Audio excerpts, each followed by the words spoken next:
Peace. TGIF, fam. Welcome to NDN Rev.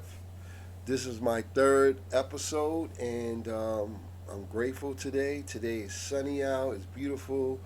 Um, New York is a wonderful place to live, um, especially if if you grew up in New York City. I would say maybe for the last 30 years or 40 years, then you kind of know what it once was. Um, and then I hear a lot about the Renaissance, and unfortunately, um, I wasn't even born at that time. But I think that's what set New York, that is, on the map. Was the Renaissance, the jazz, the I guess at the time the attire. How the ladies and gentlemen dress, the dance, the way they dance. They did a lot of freestyle, which has evolved into different like kinds of dance styles today. So I think we owe a lot to the the pioneers who pioneered the Renaissance, the New York Harlem Renaissance, and put it on the map. Anyway, again, TGIF.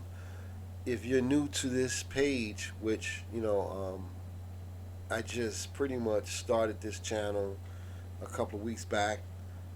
I'm I'm like basically coming out of the gate.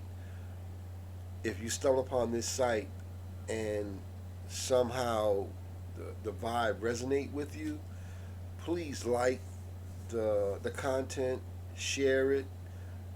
Most importantly, subscribe. The reason why I decided to do a YouTube channel was because I want to reach out to like-minded people like myself, pretty much my people. What does that mean? Well, hopefully, I can briefly get into that today for this episode. I wrote down a few things that I want to talk about, and I want to keep it brief, so I'm not going to elaborate too much on the different points that I want to bring up. And um, I want to also, to the best of my ability, keep it under 30 minutes, because I mean any time that I need to put this out there longer than 30 minutes is, I mean, I think is over the top. So that's not what I'm about. You know this this channel, it reflects back on who I am as a person. I came a long way. I'm 57 years old, and yeah, I'm part of the 50 plus club. Um, I moved to New York in 1974 from Washington D.C. On my mom's side, my mom's from the South. My dad's from the South. My dad was from the Carolinas. My mom was from Georgia, and like my mom's mom and grandmother and great grandmother, et cetera, as well as my dad. On my dad's side, that they come from North Carolina. My mom's from Georgia, and collectively, they migrated from the from the Mississippi region. And hopefully, maybe one day I can get the opportunity to go into that in more detail.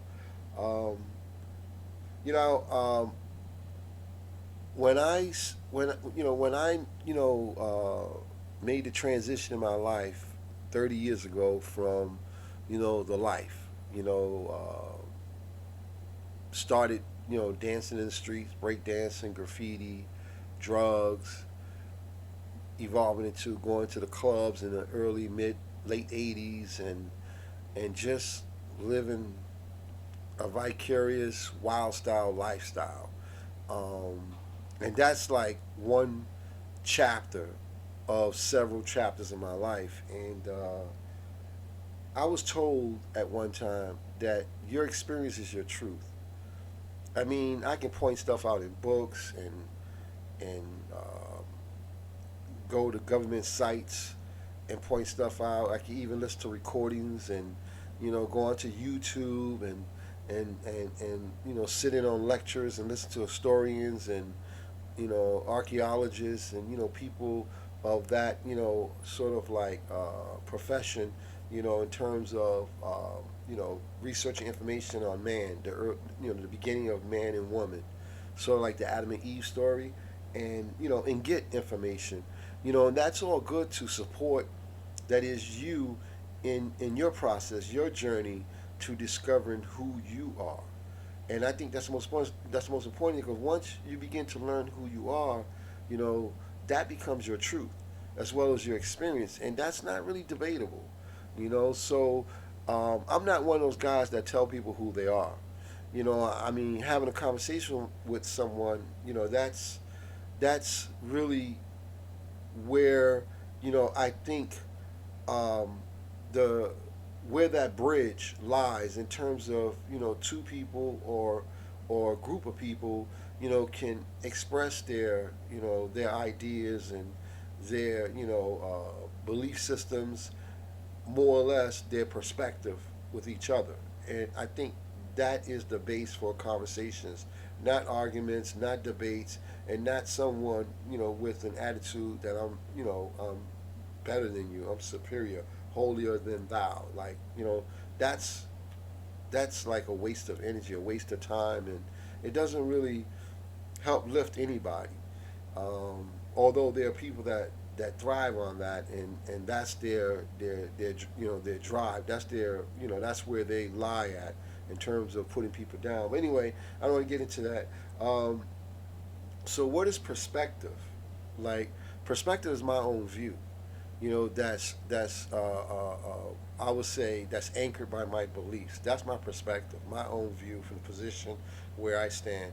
And then when you look at worldview, worldview is the same thing, more or less, but looking at it, in a broader sense, and not so much, anchoring in your belief, but more or less a worldview of what you have collected, what you have studied, what you have researched, what you have learned, and you're kind of putting that out there, but not in like no negative, discriminatory way, but in a way that you're sharing your worldview. Because a lot of people have not traveled the world to even to tie that back to their belief system and who they are, unless they have traveled, or I'm sure there are other ways of looking at it alternatively, where you read a lot, you study. There's a lot of people that study a lot of art.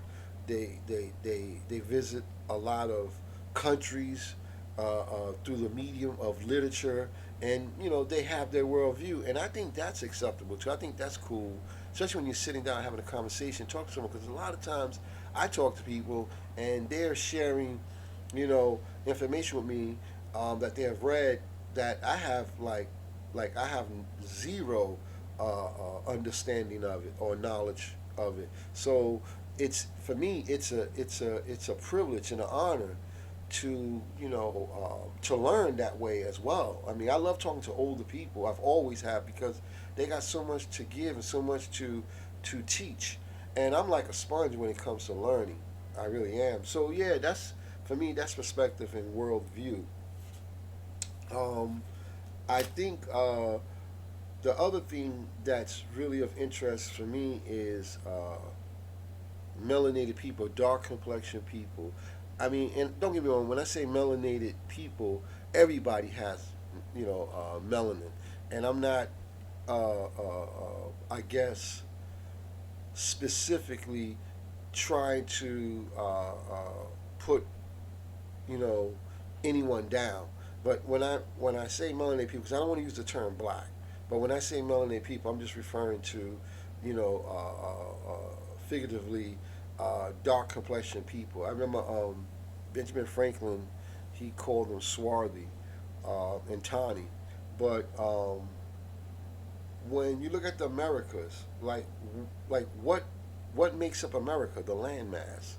For me, I go as far as Greenland, Canada, North America, Mexico, the Caribbean, Central America, South America, going all the way down to the tip of South America. For me, that's America. So, like, if you're from any one of those countries other than North America, and you say, Dominican, I'm Jamaican, I'm Puerto Rican, I'm from Trinidad, that's what the foreigners has has named that that area, that country that we call today, or that territory that they basically conquered. That's what they call it. But for me, in general, if you're from any of those Puerto Rico, Dominican Republic, Jamaica, Trinidad, Honduras, Guatemala, Peru, you know what? You're American because you're on the landmass of America. You are American. The United States, North America, do not have authority or have the dominant to say who's who. Again, that go back to the individual when they're trying to tell you who you are. And no, you should be a self identifier yourself. Who are you? And I mean, I'm not North American. You know what I mean? I am not an American. I am an indigenous man. You know, I'm indigenous to the Americas. The whole land is me. Home is where your heart is at. Home is where they say you lay your hat. Nah, man, home is where the heart is at. So, like, all of America is not my home, but it's who I am. Well, shall I say, I embody the land of America that is within myself. Know thyself. So that's where I'm at with that. But the other thing is, you know, I teach a specific movement that I call, movement of the mystery system, and we take uh, preemptive moves from like a martial art base. I am not a martial artist. I'm an artist, and we take that preemptive, that premeditative, and that sort of like I like to say that place of nothingness, which is the three bars that we build this movement mystery system from. And within my workshops, we have a few brothers from, that was born according to the colonized, the conqueror, different countries within the landmass of America. And we're brothers. And it's a pleasure to have these conversations with these cats because they're open minded, and we have so much to offer and bring to the training. So I'm grateful to that.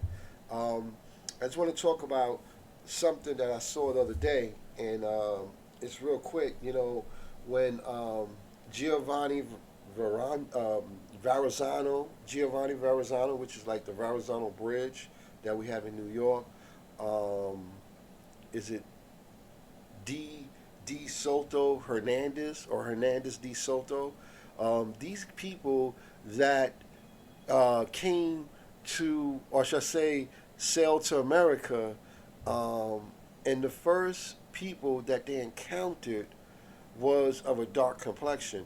And back in the old days, they referenced dark people to Ethiopians, and not Ethiopians as in Ethiopia, the country.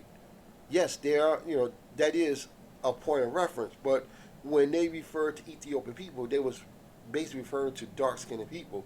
So these cats, these conquistadors, when they came here, and the first people they saw, according to eyewitness and their stories, that they were dark complexion people.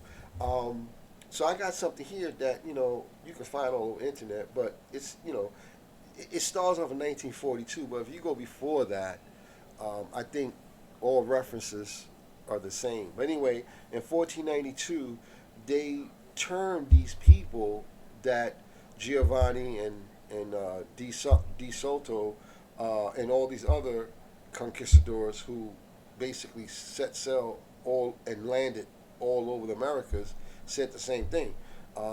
They were Indians, or that's what they called, my people. So in 1492 we had Indians. 1600 they were referred to as slaves. In 1832 Negro. 1965 black. Early 1900s, the 20th century Negro. 1950s colored. 1970s Afro American, and in 1980s black. In 1988 African American. Let me repeat that. In 1988 African American, and in 2000 black, and in 2017 African American, up to now 2024. We have American, African American, minority, people of color, which is POC. They just group everybody together. But again, my point is, they referenced us as as Indians. So let me just go here real quick. Just to start, in the Removal Act, we had it was uh, Andrew Jackson. He encouraged Congress to adopt the Removal Act of 1830. The act established a process whereby the president could grant land west of Mississippi River to the Indian tribes that agreed to give up their homelands, and all the so-called Indians that was not relocated or moved to a designated location or agreed to to go to a designated place. um, they were called they were labeled as Negroes, and that's an interesting term because the origin of Negroes. That's an interesting one. In Google, the word Negro comes from a Latin word called Niger, which means black. But also, if you do the etymology of Niger, that goes for Nigerian uh, and the country Nigeria. Okay, but for this, the word Negro comes from the Latin word Niger, which means black. The Spanish and Portuguese used the term to describe the Bantu peoples they encountered in southern Africa around 1442 while searching for a sea route to India. Um, Columbus came in 1492, and so it's all around the same time. But it was the Spanish and Portuguese that, based on their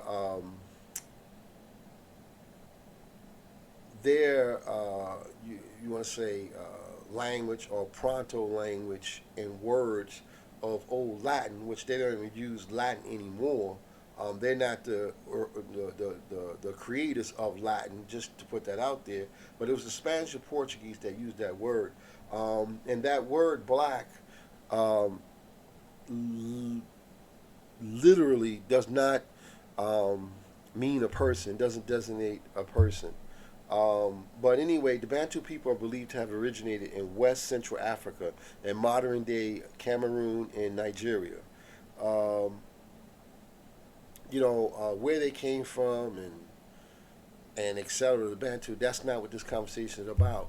But when you do the etymology of Negro, um, it says 1950s member of a black skinned race of Africa, from Spanish or Portuguese, Negro, black, from Latin. It's called Negrum, Negrum, which means nigger or Niger.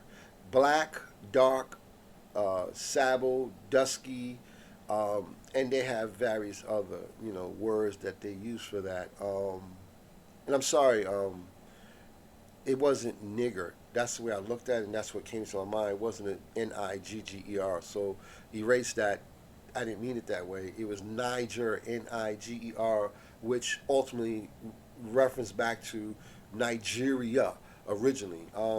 But I think Negro is derived it derived from that Niger using Latin and the Spanish and the Portuguese. They pioneered that, and they referenced that to a people, which I think at the end they were referring to, you know, Ethiopia people from Ethiopia that had a dark complexion that was swarthy, and I think that was the whole point.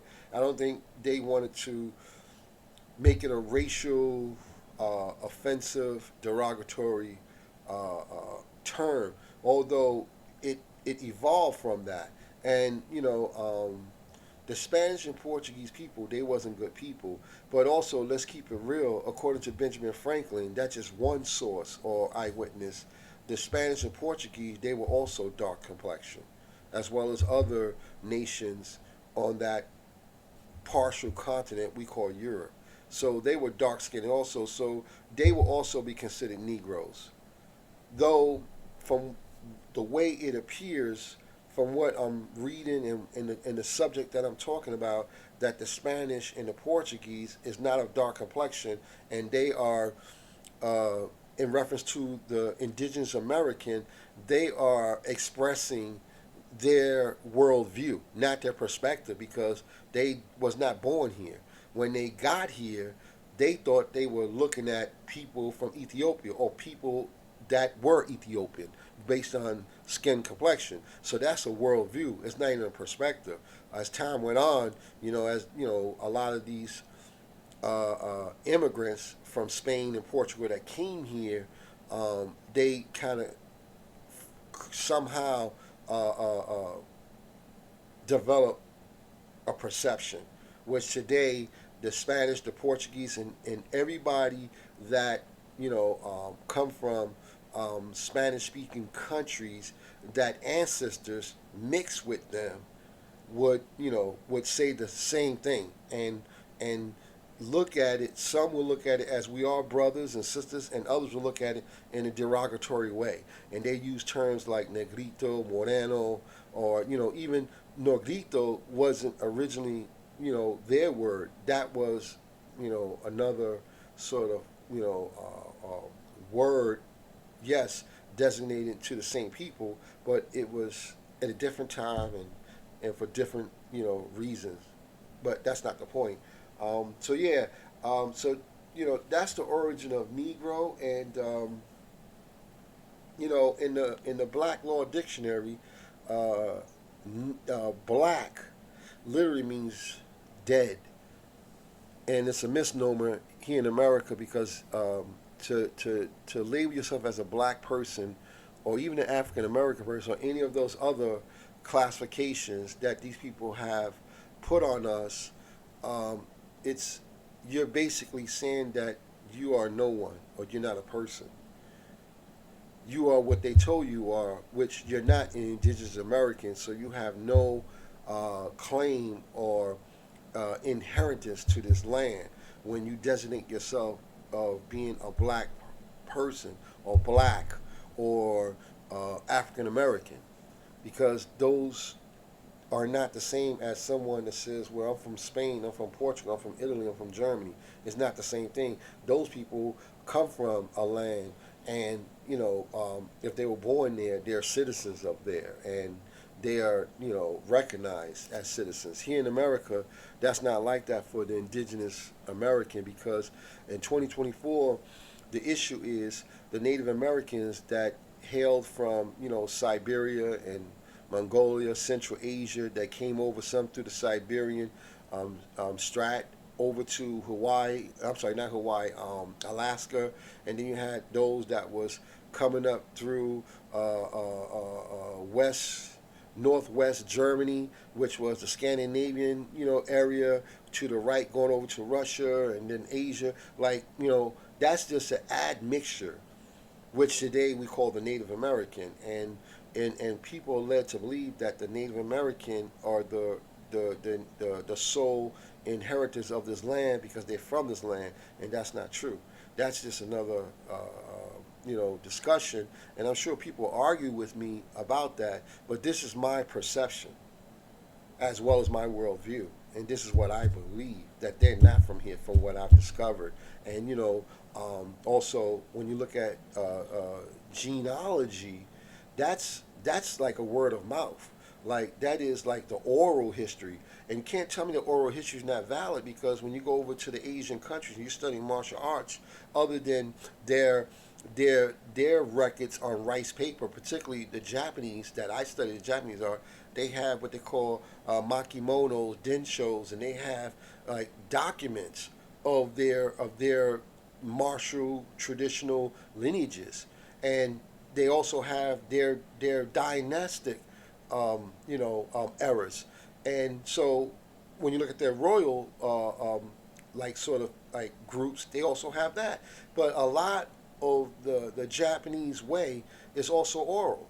So like I know the validity of that, and I don't like I don't argue that. Like, so, doing your genealogy, you talk to your mother. Then you if your grandmother, your great grandmother's alive, you talk to them. But you talk to your mother. Your mother have talked to her mother, and it keeps going. And that's how you draw from that. That's the oral, and then you go and get the records from various places of business as well as sources on the internet, and you start to collectively get, that is, the information that you need of your people, your heritage, your ancestors, like your culture, right?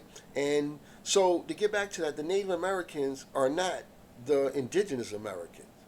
They're two different people, and I'm not pushing them out and say that they don't belong here. They belong as much as I do, but the indigenous American have always been here. We didn't migrate from any place. We're not immigrants of the Americas. In fact, we're the only group of people that are not immigrants. Anyway, I'm not gonna get too much into that, but I just want to go back and real quick because I think we're going a little bit over time, if I'm not mistaken. Yeah, we almost there at the 30. So I just want to just bring this to end soon. But anyway, the National Archives or you can go to archives.gov and look at research catalog and go down. But it says black person. The description, preferred team, right? It says preferred terms.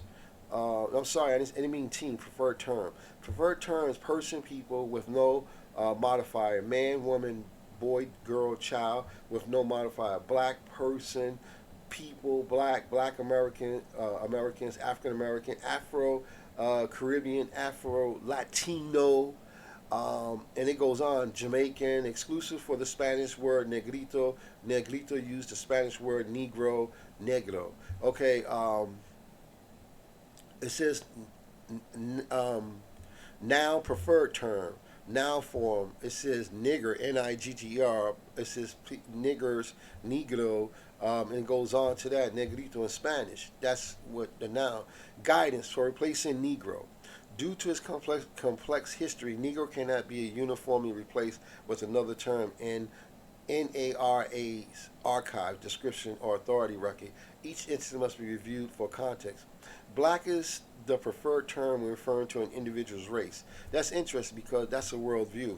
That is a people telling another people who they are, and the people that's telling those people who they are not even the people that they tell them who they are. These are immigrants. These are foreigners. These are people that are running a system and dictating to who that person is. Nothing like Giovanni Verrazano or DeSato Hernandez. Nothing like those guys. When they got here, they point blank in their literature and eyewitness said that who they saw, in which I'm going to cover that real quick. But I just want to finish this up.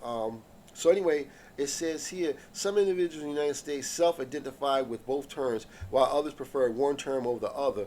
Some may prefer a different but related term. Afro Caribbean, Afro Latino, Afro American. Descriptions of individuals should use the individual's preferred self identifier if known and a current non harmful term. So I choose to call myself indigenous American, American Indian. That's what I choose to call myself. And this is in the National Archives that's written by the conquistador, the colonizer. And then it goes on. They have so much other information with Henry Ford. President Gerald Ford, his remarks and whatever he had to say. Self-identify is a verb that means to describe or identify oneself as belonging to a specific group or category of people. Okay. Here it goes, real quick. Giovanni Verrazano in 1524. He wrote a letter back to the crown or those who funded his trip to get here. He goes on to say, and I'm just going to just read a small piece of it. He said they go completely naked except that around their loins they wear skins of small animals like martens with a narrow belt of grass around the body to which they tie various tails of other animals which hang down to their knees. Basically, they were covering themselves. That's what we consider today are clothes. He goes on to describe what they look like. They are dark in color, not unlike the Ethiopians. So he's basically trying to say we look like the Ethiopians in terms of complexion, skin complexion, with thick black hair, not very long, tied back behind the head like a small tail. As for the physique of these men, they are well proportioned, of medium height, a little taller than we are.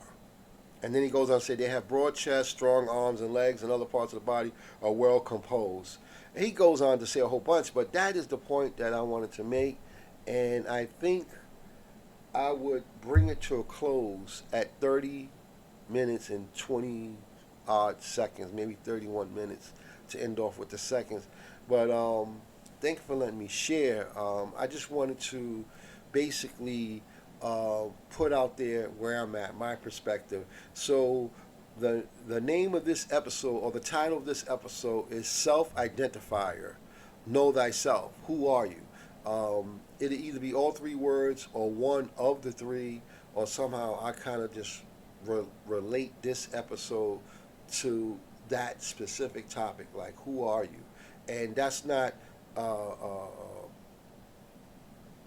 that does not give anyone else the authority that's looking from outside in to define who you are.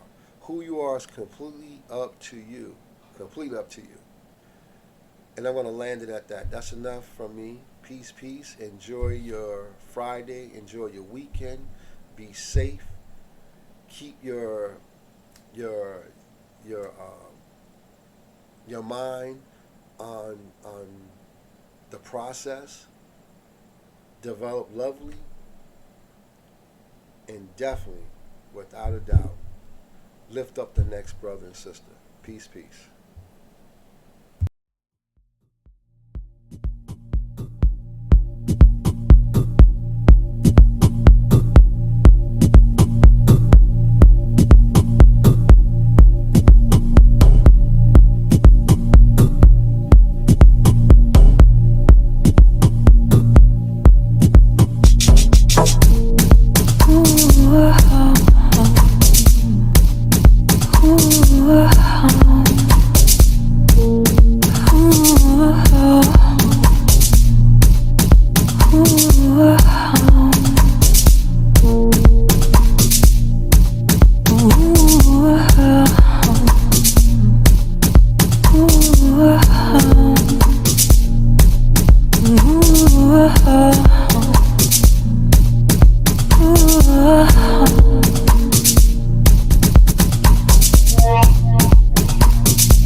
You got a little, you got to make it go.